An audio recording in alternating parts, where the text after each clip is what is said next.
You are now entering the talk show world of one man that some of you may not know.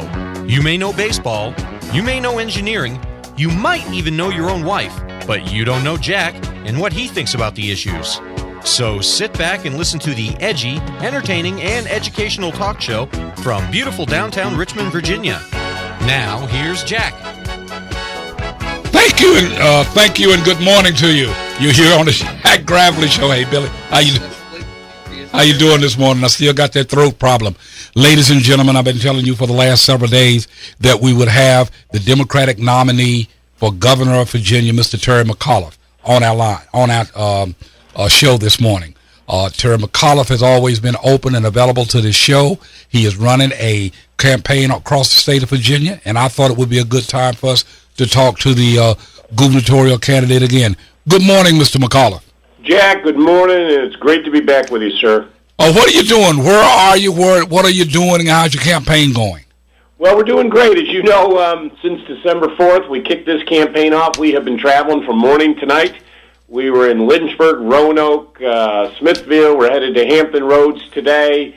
We have been out all day, every day, talking about those big issues, Jack, jobs, economic development, talking about SOL reform, Medicaid expansion, the big issues that are affecting Virginia families, community colleges, and what I want to do, and talking a little bit on Voting Rights Act. So, out there, focused on the big issues that affect Virginia families every single day. You seem to be raising money. You seem to get crowds. You are certainly tearing up the state in reference to your travel around the state. But one of the nagging issues that seems to constantly come up by your opponent is the fact that you created some jobs, but you created them someplace else other than Virginia. How do you respond to that? Listen, I'm running for governor on jobs and economic development. I have been an entrepreneur for 42 years. As you know, Jack, I started my first business at 14 years old to help pay for college. I have been an entrepreneur my whole life. I've started and invested in many different companies in diverse fields. What do you want in your next governor? You want a governor who has been in the arena, who has seen the ups and downs and the challenges that everybody faces every single day. And I got to tell you, I think, as you probably have seen, so many Republican business leaders have endorsed my candidacy. A record number of folks have come out, not only Republican business leaders, but political leaders. You probably read in the papers today that Watkins Abbott endorsed me yesterday from Campbell County. He had not endorsed a Democrat in 13 years. Dwight Scharr, who was George Bush's national finance chair at the Republican National Committee when he was president of the United States, founder of NVR Homes, a multi-billion-dollar company, endorsed my candidacy for governor. Earl Williams, who ran for the GOP nomination for governor, has endorsed. These business leaders know that I'll work in a bipartisan way, bringing folks together, common sense. That's why I worked with Governor McDonald on transportation. Lieutenant Governor Bowling and I are in sync on the Medicaid expansion. We got big issues, Jack. I think you know better than anybody the challenges that we face in our schools and transportation. We need a governor. It's going to deal with these big transportation issues. It's going to accept the Medicaid expansion, which, as you know, my opponent is not for.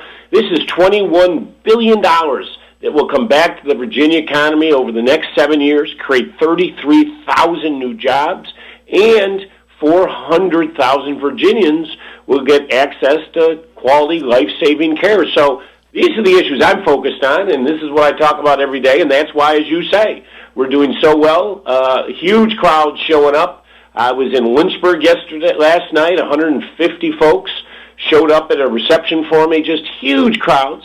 Volunteers.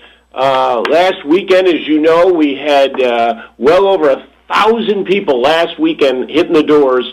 This was in July, earlier than it's ever been done before. So I think if you look at the volunteers, the supporters, the field offices, every time I open a field office, there are so many folks jamming into these offices. You can feel there's excitement. They want Virginia. We have to go in a new direction. We got clearly, Jack, economic challenges with, as you know, the stimulus is over. $500 billion baked in the Department of Defense cuts, sequestration here for the year. And, Jack, I hate to say it, I think there's a good likelihood at the end of September Congress is going to vote to take sequestration into another year. So if you are elected governor, where are the jobs? Where do you expect the jobs what aspect of the economy do you think will produce jobs in the Commonwealth of Virginia? Manufacturing, transportation, where are the jobs going to come from? Well, and that's a great question, and that's why we have to diversify. We're still going to be number one, but the denominator is going to be smaller. The next governor has got to take us into these new 21st century fields like cybersecurity. That's one area, Jack, the federal government is going to plus up with billions of dollars. Nano, bio-life sciences. And, listen, there's a big difference. As you know, my opponent actually sued the University of Virginia. I went after a professor there, a scientist. These are big things, and that's why I put so much emphasis, Jack, on the community colleges. I've been to 21. I'll be going to another one this week. We'll be at 22. I'll be to all 23 soon.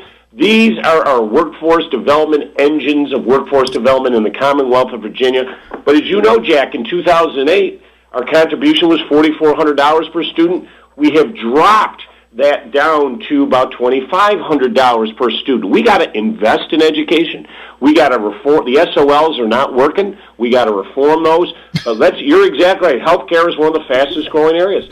Why would we not accept the Medicaid expansion, like 29 other states have done, bring our money back to Virginia to turbocharge our economy, create up to 33,000 new jobs, greater efficiencies, more cost effectiveness, and take care of those 400,000 Virginians. So, big difference. And as governor, you would push that Medicaid aspect. Absolutely. I am going to work. We need to accept it. It is as day and night as it could be. My opponent does not want to accept it. I want to accept it. It is the right thing to do. And very conservative governors around the country, Jack, have accepted the Medicaid expansion. I want everybody to understand, this is your money. We're going to pay it in. All we're saying is we want to bring that back, roll through. And here's an important point, Jack, that your listeners should know. If we do not accept it, they are going to, many of the federal disproportionate share payments from the federal government and so forth, they're going to go away sometime next year.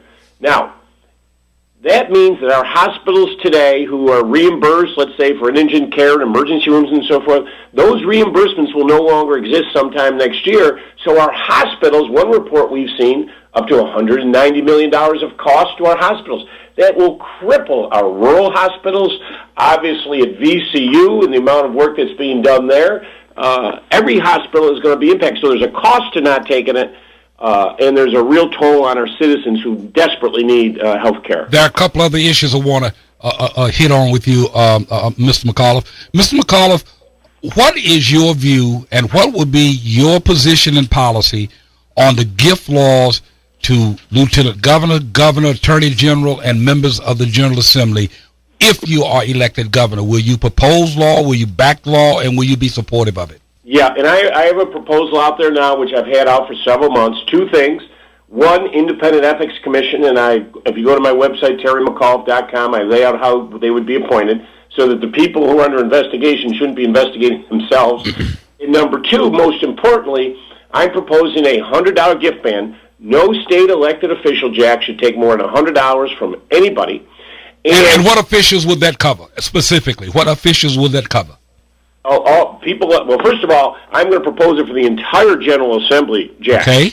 And if they don't accept it, I will do an executive order as it relates to myself and my family that immediately upon taking office, I pledge that I will not take any gifts over $100. And obviously you do the $100 because, people come in, you get keys to cities, and, you get a lot of different mementos and so forth. But absolutely not myself, my wife, nor any of my 5 children can accept any gift over $100, and I will do an executive order of that. And, we obviously, with the issues that have gone on with the governor, and yesterday, the governor has announced that he is going to reimburse for all the gifts he's gotten from Johnny Williams. I would ask that Ken Cuccinelli do the same thing. He's gotten over $18,000 of gifts that were not disclosed. He, like the governor, for full transparency, should repay all of that $18,000. Well, you know what he has said in the morning report papers? He said that there are some bells that you can't unring, and he is not going to give the $18,000 back. What is your position as you were stating it? Well, I don't know about all that bell ringing. I can tell you this. He should reimburse it. He got these gifts. Obviously, as you know, Johnny Williams owed the state of $1.8 million in back taxes for nearly 2 years. The Attorney General